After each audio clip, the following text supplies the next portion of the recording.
I spent $45 to send myself some video games from Japan. What did I get? Well, you know as much as I do. I'm your man out of Japan, Jay Contra, and if you want to see exclusive videos about retro video game collecting in Japan, you can head over to my Patreon. This is box number 4 of things that I sent myself from Japan. As I said, this was about $45 to have it shipped Surface. You can have it shipped Air, and that's going to be much more expensive, but everything just from the Surface with a minimal amount of packaging looks like it survived going across the Pacific Ocean. I think this is less than 6 kilograms. I want to say this is I think it's like by the kilogram is how they price this stuff out. But I think most of this is just boxes. Hold on, let's see what's even in here. Now here we've got Everybody Loves Katamari. Look at that. This, a cow? Wow, okay. Oh, this is the Namco headquarters. I keep forgetting that Katamari was a Namco game. And then, oh yeah, look at this manual. I love the Japanese manuals for PS2 games because this is where you get, like, this is maximum creativity. I don't know if the American manuals got this good. I mean, how do you even... This would have been a hell of a challenge to localize, although it would have been really cool. I only have Katamari Damashi 1 in English. I don't know what Minna Daisuki Katamari looks like. And then here we've got Neo Contra. Is this the one? Okay, no, I still got the disc in here. I think this came out in America, right? Yeah, this is where it was like, oh, let's just do 3D Contra. Oh, and then one of them's wearing like a samurai outfit, but it's kind of like metal, so it sort of looks like BioShock a little bit. This I picked up for, I think, for like $10. Oh yeah, and this, I think I went on this weird Katamari kick. Because I think I played I replayed the first one in Japanese, and God, that soundtrack was so banging that I was like, yeah, I need all the other Katamari games. Now that they're incredibly expensive, they're still fairly cheap. It is a bit of a challenge to find the regular print editions rather than the like player's choice versions. Here we got Kingdom Hearts 358 over 2 days. I think this is, oh yeah, all my 3DS games I've got in little cases so that I have access to them. So I don't think I have the actual games in here. These are just the cases themselves. And the reason I did that is just so that, well, they're super small, so you can have them with you whenever you're traveling about. These games I bought particularly because, for one, I wanted to. I'm a Kingdom Hearts snob in that I don't believe that these games actually count. I believe that the only 1, 2, and 3 are the true Kingdom Hearts games. Although I picked these up because they were on sale at Gayo for like $5.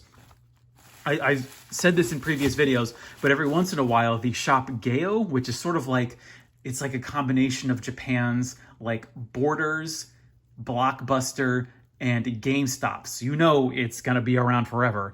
But still, they've managed to survive in Japan, and every once in a while, they'll have sales on games to where, especially when they're trying to clear out their DS and 3DS stuff, I'm pretty sure I bought each of these games for less than $5. And so that's why I picked them up. And I also love Okami, and that's why I got this game. Oh, and look at that. It even opens from the left. So it's just like your Japanese manga. You read it from the right to the left. That's crazy. Wow, I've never seen... Oh, my God. Look at this beautiful art. I mean, this is worth it just for the art alone, let alone the game itself. That's... Look at this. Look at that. Oh, and the little pup Amaterasu. Here you go if you want to. I don't even think these codes don't work anymore, right? Yeah, because I think it's all gone completely digital. I'm pretty sure the original Club Nintendo shut down by now. Oh yeah, and Snake Eater. Oh yes, I remember beating this after I moved to Tokyo, and still as good today as it was the. Oh man, what is it? 15 years ago. When did this come out? 05? I don't see it immediately. Yeah, it's a long time since that came out. And then here we go, Eco. I'm pretty sure it's Eco. These always have, yeah, the Shadow of the Colossus Eco. These have some of the best manual art that you don't see these manuals anymore. Oh my God. I wonder what the English version looks like. That'd be cool to see. Okay, and then here's a document scanner. I guess I just put this in because it fit. not video game related at all. I think it's still, oh yeah, no, it still works. Screen's not cracked. All right. Made it out. Oh yeah. Oh, here's my my fat PS1, the OG PS1. I like to call this the tank just because of the weird shape of it. I'm pretty sure that's an original scratch from when I picked this up from the junk in hard off. Oh yeah, this is the one. It's got the AV multi out. I think that means you can use S-Video. I'm pretty sure you can do S-Video with this, but some of the original PS1s, even these fat ones, I think just have the composite video out. And then also, unfortunately, let's check the power on this. Yeah, see, it's only 100 volts. So because the power supply is internal, this isn't going to work on American plugs unless you have a step-down converter. Now, I've heard of people saying that they've been able to use their systems even with the difference in voltage, but I'm not taking that chance, especially when the power supply is internal, because that's going to be hell to change. Not that the PS1 is very hard to come by, especially in Japan. You can find it in the junk for like 3 cents probably. Oh, here's the USB cable for that scanner. And then, oh yes, this is my favorite stick. Whenever I play arcade games ported to the Sega Saturn, I always use my Virtua Stick. This is, I think, an Astro City, or it's got the colors of the Astro City arcade box, or the arcade cabinet that Sega made back in the mid-90s, and it's just like that green little, and the B there. And it's got, I'm not exactly sure what these do. I think it just does the, like here we've got the single hits, and then we move these up. That's when you get, I forgot, the word to describe it escapes me now, but it gives you the multiple shots per hit. The start button, oh, and the speed. Oh, see, I haven't played around with this too much. I usually just keep it on the default settings, but this has gotten me through some of the greatest shooters ever made. And I'm pretty sure I bought this in the hard off junk section. You can see it here. This was originally priced at 1,620 yen. Today, that's about $15. I think if you can find one complete, it goes for about 50 bucks. And it's still in really good shape. And yep, still seeing the clicks. I don't think I've ever had any issues with this. Although sometimes I'm not sure if it's just because I haven't plugged this into my Sega Saturn properly, or if I need to clean the controller ports. There's been once in a while where it's been a bit finicky, but then again, I was able to beat Battle Garega using this. So, and I'm not a very good player of shooters. So the controller must have been working fine. Okay, yeah, all right. There's another empty box. We've cleared it out. Again, this was, I shipped all of this via surface mail from Japan to the United States. They were telling me at the post office it could take a maximum of 6 months, but really I want to say it was about 2 months to get this from Japan to the East Coast of America. And let's value this out. This is actually something that I'd love to do at the end of all of these videos, but I only started doing it last time. So it cost me $45 to ship this box from Japan to America. Now, looking at the valuation of these games, this is $1. Yeah, you can find this in a junk for $1. Eco, if you buy it at Gayo, is like $5. Again, another $5. Neo Contra can be anywhere from 10 to 20 bucks. So that's about, let's just call that like 30 bucks there.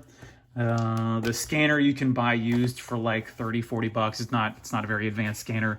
Each one of these is probably $2 or $3. So that's like let's say 50 bucks, let's say 80 bucks. And then we got 20 bucks for the 20 bucks for the arcade stick. So that's $100 of value already. And then we've got the PS1, which I'm gonna say conservatively anywhere from 10 to 20,000 of these laying in hard offs across the country, and that's probably lowballing it. These I would never pay in the junk section. I would never pay for a console itself more than $5 for the original PlayStation in Japan. So in all, maybe like what, 105 if you're being really strict, maybe $110 worth of stuff. Was it worth it? Well, for me, yes, because if you're buying these off of eBay, some of these, I mean, probably because of the way that the eBay inflation works, and I'm not saying it's a bad thing, I'm just saying that's how people need to earn money off of this stuff. But if you were able to go to Japan yourself, you're gonna buy these for very cheap, but the real cost is either going to be in shipping this stuff to yourself back in America, or it's going to be carrying all this stuff, because in some cases, it's probably, instead of filling up your checked bags when you're flying from Japan to wherever you happen to live, it may end up being just less hassle for you to mail this stuff to yourself. But also think about it, it's going to cost you time, because you're gonna have to buy this box, take it back to your hotel room or your apartment, fill it up with your stuff, get the packing material. That's going to cost a little bit of money. The packing material you can buy at Daiso for like 100 yen. But think about the time that it's going to cost you in order to get all of this stuff back. And then you also have to factor in actually playing this stuff. Because you can have this stuff, and actually when I think about it, actually the only game out of all of these that I've actually played is Metal Gear Solid 3. I've still got to play those other 7 games, and that is going to be another investment of time. So just consider that whenever you're looking at a game. This is something I really want to expound upon, and if you're in 10 minutes here, maybe this is going to be interesting to you.